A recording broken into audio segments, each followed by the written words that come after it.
slow it down. Damn.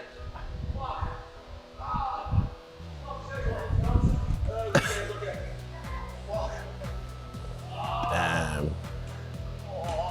Fuck, it was painful. I said, it's okay, it's okay. I just don't want anyone to freak out.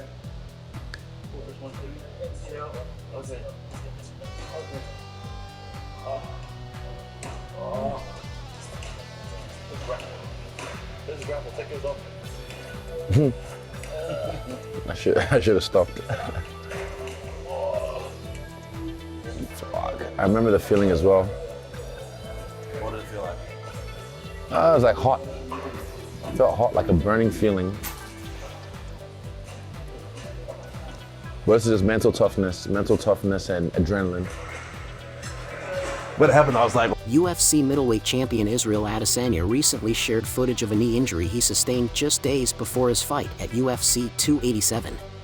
During the premiere episode of his podcast Ramble, Young Man, Ramble with his brother on the Freestyle Bender YouTube channel, Adesanya discussed all aspects of his career, including his preparation for the highly anticipated fight with Alex Pereira. Adesanya revealed that a training partner accidentally caused his right leg to bend awkwardly under their weight during a takedown, resulting in a grade 1 medial collateral ligament tear and sprained ligaments. Despite the setback, Adesanya used the experience to enhance his mental fortitude leading up to the fight. The last stylebender successfully got revenge on the Brazilian, and the injury has not been reported as a concern for his future fights. Colby Covington earns Brazilian Jiu Jitsu Black belt.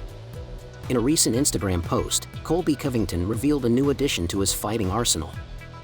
He shared a photo of himself wearing a jiu-jitsu gi and a black belt, which fans quickly recognized as a significant upgrade to his already impressive skills. Fans praised the fighter for his continued efforts to improve and evolve as a fighter. It's a pleasure to promote Colby Covington as a black belt. A hard worker, man. This guy's been training jiu-jitsu for a long time. This guy kills the black belt, so I don't want to make the other black belts look bad, so I have to promote this guy as a black belt. Okay, so congratulations, my brother. Keep training hard and bring the belt. That's right. And all the belts. All the belts, baby. All the belts. Congrats, brother. Covington has also discussed his timeline for returning to the octagon. While he could not confirm the exact date, he stated that the title fight is inevitable, and he has received assurances from UFC President Dana White. Despite some controversy in the past, Covington has proven himself to be a formidable opponent in the UFC, and his latest addition to his fighting arsenal only makes him more dangerous in the ring. Sonnen on Conor McGregor, he might never fight again. MMA icon Chael Sonnen has cast doubt on Conor McGregor's future in the UFC, suggesting that the Irishman may never fight again. Get a DM. And for the first time ever, I had somebody asking me or portraying for me that they're starting to see the writing on the wall and that Conor might never fight again. I don't think the fact that he was sitting in a beautiful red jacket and nice enough to answer a stranger's question in some form of a gambling hall is evidence of that. However, nothing else that we were told is true turned out to be. These really aren't our questions. He doesn't need to fight, we'd like him to. But it does affect an opponent who hasn't done anything wrong. Sonnen discussed the highly anticipated match between McGregor and Michael Chandler, which was announced earlier this year. The pair will serve as coaches on the new season of The Ultimate Fighter, but a date for the fight has not been confirmed. McGregor must spend 6 months in the USADA testing pool and pass 2 clean tests before he can return to the octagon. Sonnen's comments reflect the uncertainty surrounding McGregor's future. Nevertheless, McGregor remains the UFC's biggest draw, and fans around the world are eagerly anticipating his return to the ring. Nate Diaz is released by the police after an arrest warrant was issued by the New Orleans Police Department regarding a street brawl that occurred on Bourbon Street last Friday. Nate Diaz turned himself in on Thursday morning. Diaz's representative, Zach Rosenfield, confirmed that the former UFC star posted bond and was allowed to travel back to his hometown of Stockton. Diaz and his team maintained that the footage of him choking out social media personality Rodney Peterson during the altercation was an act of self-defense. The former UFC fighter's legal team is cooperating with the authorities, and they are confident that Diaz will be cleared of any wrongdoing.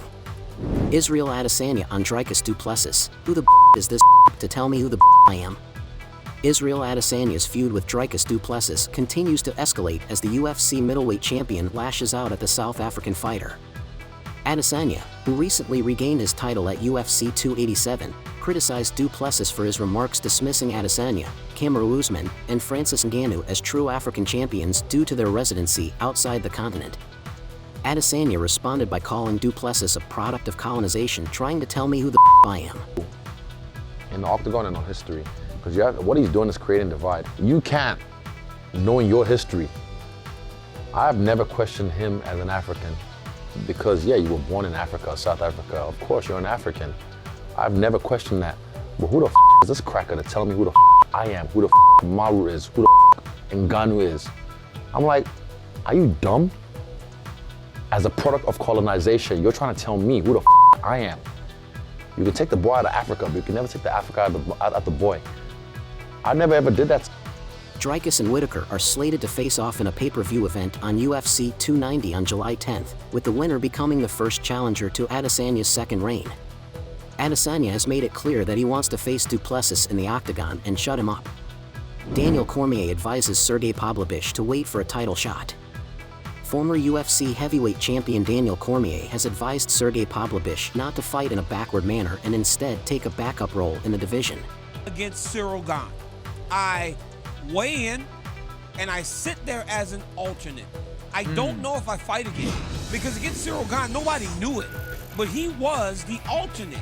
So he sat there, made the weight, and then when John and Cyril fought, he was just out, but he got paid some money, right? So you don't run the risk of letting your money dry up. You still get paid along the journey while you still may get an opportunity to fight the champion. Pavlovich scored his biggest win to date against Curtis Blades by TKO victory in the first round. With this win, Pavlovich has climbed to number 2 in the official UFC rankings, just one spot above Stipe Miocic, and is only looking up. However, Cormier believes it's time for Pavlovich to wait patiently until he gets his well-earned title shot. Here's the thing about those backup fighters. In most cases, especially at heavyweight, if he's scheduled to fight against, as a backup, RC and Stipe and John are fighting, if Jones falls out, the fight will be off. If Miocic falls out, then they'll just slide him in. So he's not gonna fight Stipe, right, for the belt. He would fight Jones for the belt. So he could prepare as if he's getting ready to fight John Jones and have himself ready. Cormier's advice is in line with the current situation in the heavyweight division, where John Jones has made his intention to face Stipe Miocic clear. Though the matchup is no longer possible for the originally targeted UFC 290 date, all signs indicate that the legends will eventually face off. Do you think Sergei needs to listen to Cormier? Let us know in the comments. That's all for today's video. If you want to know the latest UFC news, subscribe to the channel, hit the notifications bell, and click the like button so you don't miss any details about the upcoming fights. Thanks for watching. See you soon.